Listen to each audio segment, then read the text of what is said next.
2024 সালের 8ই আগস্ট অন্তর্বর্তী সরকারের দায়িত্ব নিয়েছিলেন অধ্যাপক মোহাম্মদ ইউনূস। তখন তার ও তার সরকারের জনপ্রিয়তা ছিল আকাশচুম্বী, কিন্তু মাত্র 1 বছরের মাথায় জনপ্রিয়তা কেন? আদৌ ইউনূস সরকারের প্রতি কোনো প্রিয়তা আছে কিনা সেই প্রশ্ন দেখা দিয়েছে। এতটাই ধস নেমেছে যে কেউ কেউ বলছেন অন্তর্বর্তী সরকারের বিদায় নেওয়ার সময় ঘনিয়ে এসেছে। এমনটা যারা বলছেন তারা সরকারের বিরোধী কেউ নেই, বরং সরকারের ঘনিষ্ঠ হিসেবেই তারা পরিচিত। অধ্যাপক ইউনূসের সরকারের জনপ্রিয়তায় কেমন ধস নেমেছে তার একটা গাণিতিক হিসেব দিতে চাই। তার সাথে তুলে ধরবো একটা বিশ্লেষণ, যেখানে আমরা 11টি কারণ তুলে ধরবো যেগুলোর কারণে অন্তর্বর্তী সরকারের জনপ্রিয়তা কমায় চলে গেছে। এতটাই খারাপ অবস্থা আমাদের বিশ্লেষণে ডক্টর ইউনূসের সেই 3-0 এখন নতুন করে লেখার সময় হয়েছে। নতুন 3-0 হলো শূন্য শান্তি, শূন্য সম্প্রীতি আর হাজারের শূন্যে ভরা বাংলাদেশ। বিস্তারিত জানতে চলুন যাওয়া যাক বিশ্লেষণে।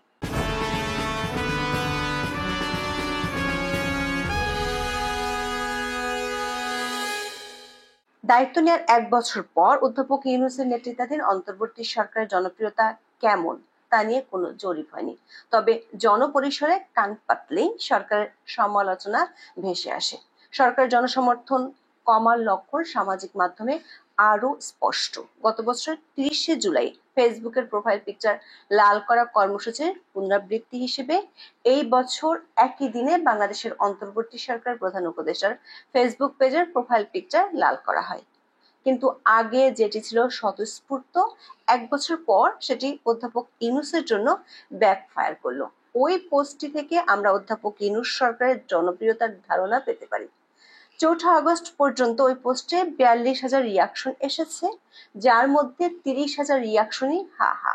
একে আমরা দেখতে পারি জনমতের এক নিদারুণ বাস্তবতা হিসেবে। 13,700 কমেন্ট এসেছে, যার মধ্যে 13,000-এরও বেশি কমেন্টই সরকারের জন্য নেতিবাচক। এগুলোর সারমর্ম হলো ইউনূস সরকার ব্যর্থ। অনেকেই মন্তব্য করেছেন দেশকে বহু বছর পিছনে ঠেলে দিয়েছে ইউনূস প্রশাসন। এদের মধ্যে বেশ কয়েকজন আছেন যারা কয়েক মাস আগেও সরকারের সমর্থক বলে পরিচিত ছিলেন। এমনকি অনেকে গণ আন্দোলনে অংশও নিয়েছিলেন। একই ধরনের প্রতিক্রিয়া দেখা গেছে সরকারের উপদেষ্টাদের পোস্টেও। বাধ্য হয়ে তাদের পোস্টগুলোতে এখন ফ্রেন্ডস অনলি কমেন্ট অনিবার্য হয়ে উঠেছে। প্রশ্ন হলো, 1 বছরের মাথায় সরকারের সমর্থকরাই কেন সরকার থেকে সমর্থন তুলে নিচ্ছেন? আমাদের বিশ্লেষণে আমরা 11টি কারণ তুলে ধরেছি, যেগুলো ডক্টর ইউনূসের আকাশচুম্বী জনপ্রিয়তাকে মাটিতে নামিয়ে এনেছে। সমর্থকরাই বলছে যাওয়ার সময় ঘনিয়ে এসেছে, খোঁজা দরকার এক্সিট রুট। অধ্যাপক ইউনূস দায়িত্ব নেওয়ার পর নতুন আপদ উপহার দিয়েছেন দেশবাসীকে, সেটির নাম মব সন্ত্রাস।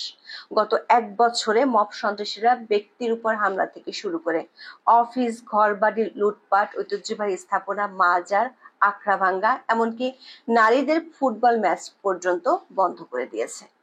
আদালত পাড়া থেকে শিক্ষা প্রতিষ্ঠান, মসজিদ থেকে মন্দির, বেডরুম থেকে রাজপথ, সবখানে সরকারের নাকের ডগায়, সরকারি পৃষ্ঠপোষকতায় মব সন্ত্রাস চলছে। আইন ও সালিশ কেন্দ্রের তথ্য অনুযায়ী ডক্টর ইউনূসের 1 বছরের শাসনে মব সন্ত্রাসে যত মানুষ মারা গেছে তা গত 20 বছরের রেকর্ডকে বহুগুণে পেছনে ফেলে দিয়েছে। অন্তর্বর্তী সরকারের গত 1 বছরের দিনে কমপক্ষে 18 জন মানুষ মব হত্যার শিকার হয়েছেন। এসব ঘটনা এখন এতটাই নিয়মিত হয়ে দাঁড়িয়েছে যে অনেক সময় পুলিশের উপস্থিতিতেও এসব ঘটনা ঘটে। স্বাধীনতা যুদ্ধের স্মৃতি বিজড়িত বঙ্গবন্ধু শেখ মুজিবুর রহমানের ধানমন্ডির 32 নম্বরের বাড়িটি জনসম্মুখে ঘোষণা দিয়ে ভেঙে ফেলা হয়েছিল। ইউনূস সরকার তার ঠেকানো তো দূরের কথা, সরকারের পদাধিকারী ব্যক্তিরাই এই ভাঙ্গনে উল্লাস করেছে।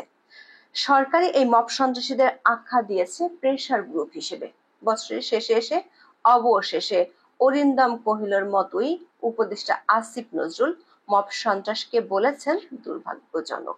এর অর্থ হলো সরকার এখনো স্বীকার করতে রাজি নয় এটি তাদের ব্যর্থতা, বলা ভালো সবচেয়ে বড় ব্যর্থতা। পুলিশের উপর দোষ চাপিয়ে সরকার পক্ষ প্রায় মব সন্ত্রাসকে জায়েজ করতে চেয়েছে, অথচ সরকারি কিংস পার্টির লোকজন কখনো মব করেছে, কখনো বা পুলিশের উপর হামলা চালিয়েছে। কখনো আবার পুলিশ মব সন্ত্রাসীদের ধরলে তাদের ছাড়াতে থানায় গেছে। দ্বিতীয় কারণ, নির্বিচারে হত্যা মামলা আর গণগ্রেপ্তার। 1 বছর পর এসে আইন উপদেষ্টা বলছেন তার সরকারের জন্য দুর্ভাগ্যের আরেকটি বিষয় হলো জুলাই আন্দোলনের নামে নির্বিচারে হত্যা মামলা বাণিজ্যে বাংলাদেশের সব আমলের রেকর্ড ছাড়িয়ে গেছে এরই মধ্যে। জীবিত ব্যক্তিকে মৃত দেখিয়ে, এক ব্যক্তিকে একাধিক স্থানে আহত দেখিয়ে মামলার পর মামলার ফাইল হয়ে গেছে। খেলোয়াড় থেকে অভিনেত্রী, সাংবাদিক, আইনজীবী, বিচারক কেউই বাদ পড়েননি এসব মামলা বাণিজ্য থেকে। কোটি কোটি টাকার মামলা বাণিজ্যের খবর গণমাধ্যমে ফলাও করে প্রচার হলেও আইন উপদেষ্টা সব সময় ছিলেন দিবাস্বপ্নে। একদিকে মামলা যেমন হয়েছে দেদারসে, তেমনি সরকার বাহাদুরও গ্রেপ্তার করেছে অবারিতভাবে। সরকারি নির্বিচারে গ্রেপ্তার প্রক্রিয়া বিচার বিভাগের স্বাধীনতা নিয়ে শুধু প্রশ্নই তোলেনি, মানবাধিকার পরিস্থিতিকে হাস্যরসে পরিণত করেছে। নানা মাত্রার মব সন্ত্রাস, নির্বিচারে মামলা ও দোসর ট্যাগিং দিয়ে অবাধে চলছে চাঁদাবাজি ও দখলবাজি। চাঁদাবাজির জন্য নৃশংসভাবে পাথর দিয়ে থেতলে মানুষ মারতেও দেখা গেছে অন্তর্বর্তী সরকার আমলে। বিএনপি নেতাকর্মীদের চাঁদাবাজিতে অতিষ্ঠ হয়ে উঠেছে বহু এলাকার সাধারণ মানুষ। সরকার সমর্থিত কিংস পার্টি এনসিপি ও তাদের সহযোগীরা, যারা ডক্টর ইউনূসের নিয়োগকর্তা বলে পরিচিত, তাদের চাঁদাবাজির জন্য নির্বিঘ্নে ঘুমানো দায় হয়ে গেছে। 1 বছরের মধ্যে জুলাই হয়ে গেছে মানি মেকিং মেশিনে। উপদেষ্টা থেকে শুরু করে তাদের আত্মীয় স্বজন, সহকারী এবং সমন্বয়কদের বিরুদ্ধে দুর্নীতির বহু অভিযোগ জমা হয়েছে। এর মধ্যে শত শত কোটি টাকা লোপাটের কাহিনী প্রকাশ্যে এসেছে। 5 আগস্টের পর থেকে সরকারি উপদেষ্টা ও তাদের সমর্থক কিংস পার্টির নেতারা রাতারাতি পাল্টে ফেলতে চেয়েছেন বাংলাদেশের স্বাধীনতা যুদ্ধের ইতিহাস। তারা স্বীকারই করতে চান না বাংলাদেশে কখনো শেখ মুজিব নামে কেউ ছিল যার নেতৃত্বে বাংলাদেশ স্বাধীন হয়েছিল। মুক্তিযুদ্ধের বিভিন্ন স্মৃতি ও স্মারকে ভাঙচুর এবং মুক্তিযোদ্ধাদের অবমাননা চলতে থাকে সরকারি প্রশ্রয়ে। 1971-কে 2024 দিয়ে রিপ্লেস করতে চেয়েছে অনেকে।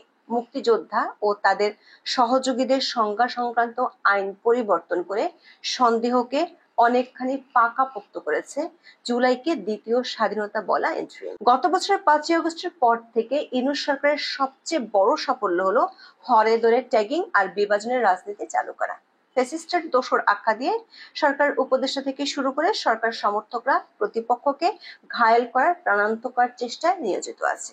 অধ্যাপক ইউনূস নিজের পছন্দসই দলগুলোকে নিয়ে বানিয়েছেন জাতীয় ঐকমত্য কমিশন, যে দলগুলোর বেশিরভাগ ভোটের রাজনীতিতে হর হামেশাই জামানত হারায়। জাতীয় পার্টির মতো অনেক নিবন্ধিত দলকে তাদের স্বাভাবিক কাজে করতে দেয়া হচ্ছে না, ফলে জাতীয় ঐকমত্য কমিশন হয়ে গেছে জাতীয় বিভাজন কমিশন। খোদ সরকার সমর্থক বলে পরিচিত টিআইবি বলছে সরকারের পৃষ্ঠপোষকতায় কিংস পার্টি হিসেবে কাজ করছে এনসিপি। নিরস্ত্র জনতার উপর যে সেনাবাহিনী জুলাই আন্দোলনে গুলি চালায়নি, সেই সেনাবাহিনী গোপালগঞ্জে এনসিপির জন্য নিরস্ত্র মানুষের উপর গুলি চালিয়েছে। ব্যাপক সমালোচনা থাকা সত্ত্বেও সরকার তার কিংস পার্টিকে খুশি করতে আওয়ামী লীগের কার্যক্রম নিষিদ্ধ করেছে। বিরোধী রাজনৈতিক প্রতিপক্ষের চেয়েও গত 1 বছরের খারাপ অবস্থা সাংবাদিক ও গণমাধ্যমের। দেশি বিদেশি একাধিক প্রতিষ্ঠানের প্রতিবেদন বলছে ডক্টর ইউনূসের শাসনামলে কোনো কোনো ক্ষেত্রে গণমাধ্যমের স্বাধীনতা আগের সরকারের আমলের চেয়েও অনেক খারাপ। 266 জন সাংবাদিককে হত্যা মামলার আসামি করা হয়েছে। হত্যাকাণ্ডের সাথে জড়িত না থাকা সত্ত্বেও বেশ কয়েকজন সাংবাদিককে বছর ধরে জেলে রাখা হয়েছে। দখল হয়ে গেছে বহু গণমাধ্যম, চাকরি হারিয়েছেন 150 জন সাংবাদিক, বরখাস্ত হয়েছেন 8টি দৈনিকের সম্পাদক, 11টি টিভি চ্যানেলের বার্তা প্রধান। সাংবাদিকদের বিরুদ্ধে চলছে মব সন্ত্রাস। বছরের শেষ দিকে এসে ইউনূসের সরকার সবচেয়ে বড় সাফল্য দাবি করছে যুক্তরাষ্ট্রের আরোপিত শুল্ক কমাতে পারা। কিন্তু গত 1 বছরে একের পর এক শিল্প কারখানা বন্ধ হয়ে যাওয়া, হাজার হাজার মানুষ বেকার হয়ে যাওয়া, নতুন কর্মসংস্থান তৈরি না হয় ধুঁকতে ধুঁকতে লড়ছে দেশের অর্থনীতি আর ব্যবসা বাণিজ্য। ব্যবসায়ীরা বলছেন তারা গত 40 বছরে এমন দুরবস্থা দেখেনি। বিদেশি বিনিয়োগ আনার জন্য ফেসবুক শো করেও লাভ হয়নি। দেশের অর্থনীতি যতটাই বাজুক না কেন, গত 1 বছরে ডক্টর ইউনূস এবং তার গ্রামীণের প্রতিষ্ঠানগুলো সর্বোচ্চ সর্বোচ্চ সুবিধা পেয়েছে। ইউনূসের শাস্তি আর কর মওকুফ যেমন হয়েছে, তেমনি গ্রামীণ ব্যাংক থেকে গ্রামীণের বহু প্রতিষ্ঠানের ব্যবসার দুয়ার খুলে গেছে। ম্যান পাওয়ার থেকে বিশ্ববিদ্যালয়, সবখানে ইউনূসের স্বপ্নের গ্রামীণ প্রতিষ্ঠানগুলো ব্যবসার লাইসেন্স পেয়েছে।